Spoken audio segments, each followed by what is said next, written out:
All right, what's up, y'all? Back at it again, Red Pill Fab. About to kick some facts about broads. This one's gonna piss broads off, man. You're new to the channel, please, by all means, hit that subscribe button, hit that notification bell. What I talked about over on TikTok and Dad's Traded for Child Support, I talked about how the state of Florida has ruled 50-50 custody. And so what that basically is saying is right out the gate, men are assumed to get equal time with their children. And I'm telling you that there's a lot of, as a person that understands and do child support, I understand that the little tricks and gimmicks that's going to go with along with that. However, we are seeing laws that are catching up to the understanding that women are now in the business of just using men, getting together with men, then getting their entitlements, and then backing out of the marriage. We are seeing that women basically are unruly. They just want their own narrative. They want their own mind. Well, I want y'all to listen to something. Let me see if I can pull this thing up.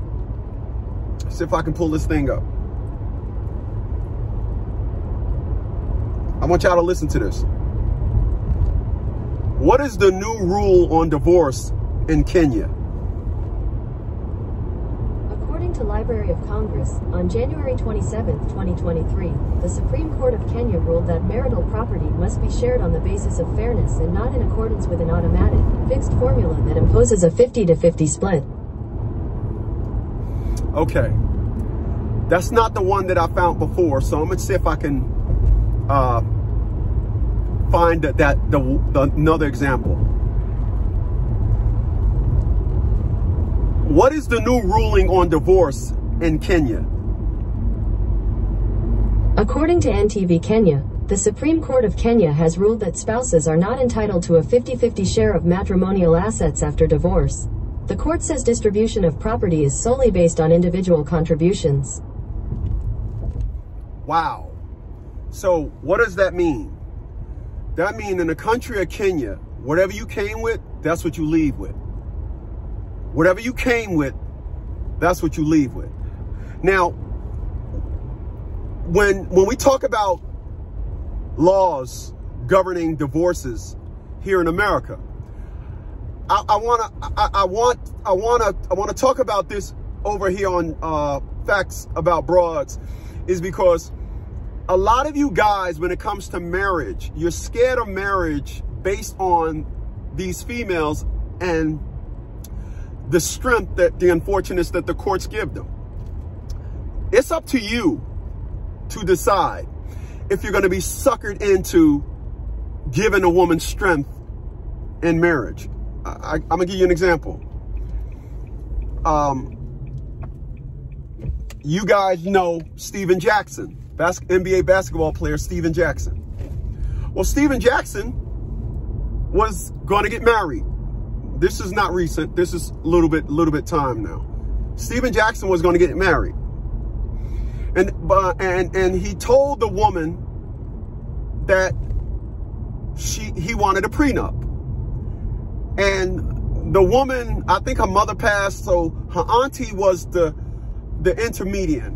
Every time Steven Jackson wouldn't reach her, he would reach the auntie. Hey, auntie, how we doing? Oh, where's she at? Oh, blah, blah, blah, blah, blah, that type of thing.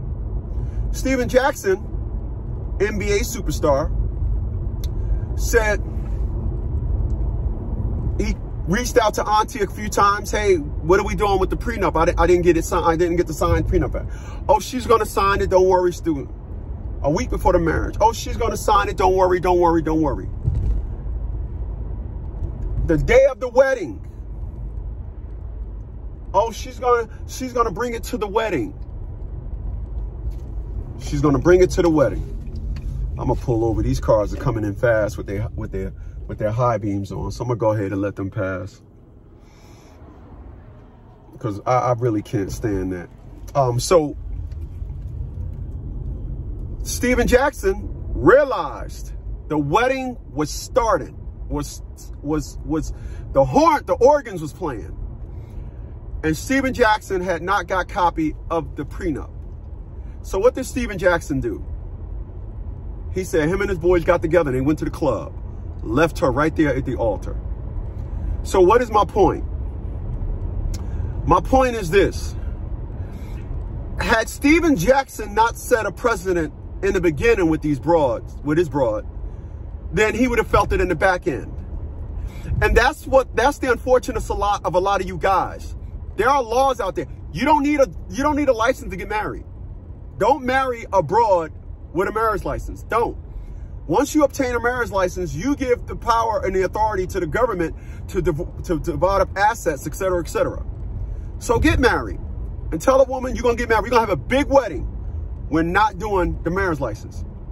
I remember when I first found out about this, I was dating a woman. And I remember her saying, we're going to get married, but we getting a license though. We getting a license. Yeah, I got to have a license. Let me tell you something about these broads. These broads will always position themselves to be in the strongest situation possible. It is not about anything other than that. It's not about love. It's not about none of that. It's all about when it's all said and done, if anything goes left, because one day they'll wake up and decide, hey, listen, I don't want this no more. They want to be in a position to say, I'm going to decide I don't want to be in this no more. And guess what? When I do decide, I'm taking everything you have right along with me. Don't be afraid of marriage. Just understand the position you're going to put yourself in. So when you do decide to get married, do not, under no circumstances, get a marriage license. You can do it without it. Hey, man, I'm just Red Pill, man. I'm just kicking facts about broads. I'll catch you guys on the next one. Later, y'all.